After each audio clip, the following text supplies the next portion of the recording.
Ikinasal na ang kapamilya singer-actress na si Angeline Quinto sa kanyang partner na si Nondre Dakina. Angeline Quinto, singer-actress at television personality. Nanganak si Angeline Quinto noong November 26, 1989.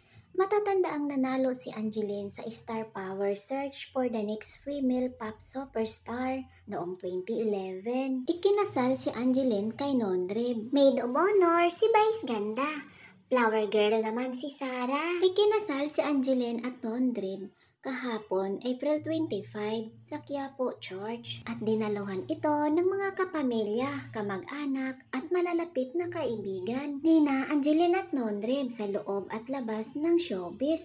Kasamang naglalakad ni Angeline patungong altar ang anak niyang lalaki. Makilalang celebrities at personalidad din ang mga tumatayong principal sponsor sa naganap na Dakina Quinto Nuptial sa Quiapo Church. Sa mga naging ninong at ninang ng bagong kasal ay sina Martin Rivera, Boy Abunda, Charo Santos Concio, Becky Bello, Manila Mayor Hani Lacuna at mga busing ng ABS-CBN na sina Loring Jogi at Cory Bidanes. Silby namang man of honor ang kaibigan ni Angeline na si Vice Ganda at si Sarah Geronimo naman ang naging flower girl. Habang si Eric Santos naman ang ring bearer. Sa isang panayam sinabi ni Angeline na sa Quiapo nila napiling magpakasal ni Nondre dahil naging malaking bahagi ito ng kanilang buhay.